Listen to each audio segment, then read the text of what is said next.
Chers festivaliers, bonjour. Ultime entretien avec nos partenaires. Je suis aujourd'hui avec Samy Nouar. Bonjour Samy. Bonjour Bertrand.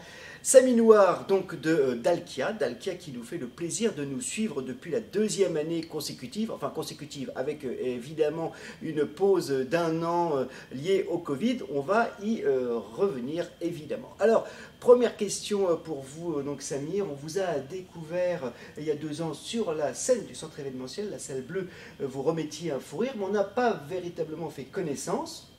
Est-ce que vous pouvez nous dire rapidement qui êtes-vous? Bien sûr. Donc Samy Nouar, moi je suis chargé d'affaires commerciales sur le périmètre de la Défense, donc notamment la ville de Courbevoie, et je m'occupe de la relation avec les collectivités et les différents clients qui peuvent se raccorder au réseau de chaleur urbain, voilà, qui est un réseau qui vend de l'énergie renouvelable pour le chauffage et l'eau chaude sanitaire. Tout à fait, et Jean-Marc Solary, il y a 2 ans, nous avait expliqué que c'était vous, enfin pas vous Samy Nouar, donc Dalkia, qui chauffiez le centre événementiel, donc d'où l'intérêt d'être bien avec vous si on veut avoir des bonnes conditions de représentation. Alors, je plaisante, mais l'heure est plutôt à la gravité avec ma question suivante. Évidemment, on ne peut pas faire comme si de rien n'était. Il faut bien sûr parler de la crise Covid. Comment Dalkia a traversé cette crise, ses collaborateurs, son public, comment ça s'est passé? Bah, écoutez, je pense comme pas mal d'entreprises en France, au début c'est un peu dur parce qu'en fait on n'a pas l'habitude d'être confronté à ce genre de crise.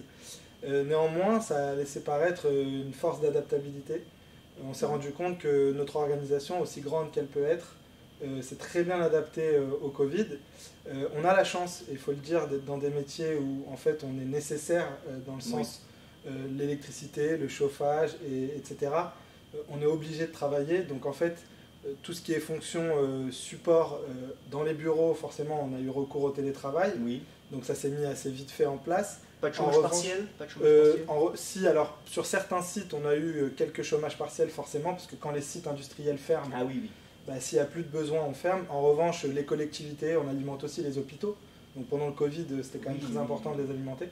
Donc bah, sur cette partie-là en fait on avait des techniciens présents qui respectaient le protocole sanitaire, et on a fait des plans de continuité d'activité pour garantir la sécurité de nos équipes et puis servir les clients en électricité, en froid, en chaud. Voilà.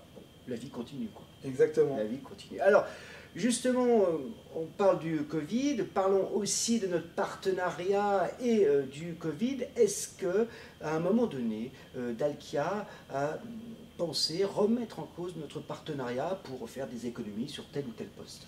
Non, pas du tout. Figurez-vous que en fait, on a forcément des pistes d'économie à faire quand on est confronté à une crise et quand on doit se relever surtout d'une crise. Néanmoins, pour nous, je pense que c'est important de retrouver un peu le vivre ensemble, partager des moments avec des personnes. Et au travers du théâtre, justement, je pense que c'est super important que cette page Covid qui a clairement fermé les théâtres, en fait, se réouvre et on ne pouvait pas se permettre de ne pas être au rendez-vous. Donc voilà, pour nous, c'est une fierté d'accompagner les fous rires pour cette nouvelle édition après 2 ans.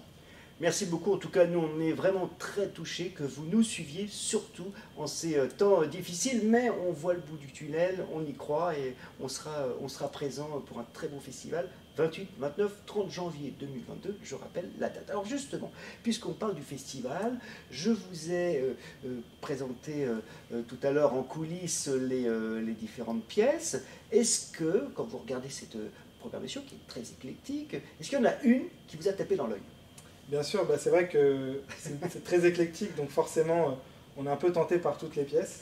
Mais il faut choisir. Voilà, néanmoins, dans la vie, il faut savoir prendre des décisions.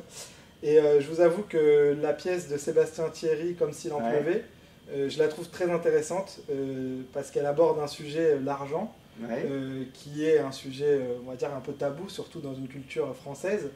Et finalement, elle l'aborde de manière assez marrante, voilà, de se retrouver avec de l'argent dont on ne sait pas d'où il vient et voir en fait comment cet argent-là va avoir un impact dans la vie des personnes et voir comment ils vont le gérer par rapport à l'extérieur, la jalousie, les suspicions.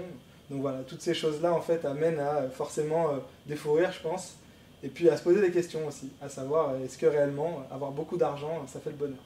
Bon, ben, vous ne l'avez pas vu, vous la vendez très bien, donc je serai ravi de vous accueillir. Donc là, c'est la pièce d'ouverture, vendredi 20h30, donc cérémonie d'ouverture, et après, donc cette fameuse pièce de Sébastien Thierry. On parle de l'ouverture, parlons maintenant de la clôture. Je disais tout à l'heure qu'on vous avait découvert sur la scène du centre événementiel pour remettre un fou rire. Est-ce qu'on peut compter une nouvelle fois sur vous pour remettre un fou rire? Bien sûr, donc je ferai en sorte d'être présent. Oh, super. J'y tiens parce que j'étais là pour la première. Oui, oui. Donc être là dans la suite et dans la continuité tant que je peux, ben, je ferai le nécessaire. Voilà. Bon, très bien. En tout cas, c'est important que nos partenaires nous aident, bien sûr, et soient présents physiquement pour qu'on fasse cette fête du théâtre ensemble. On en a besoin, plus que jamais. Bien sûr. Merci Samy. Merci à vous. À bientôt. Au revoir. Au revoir.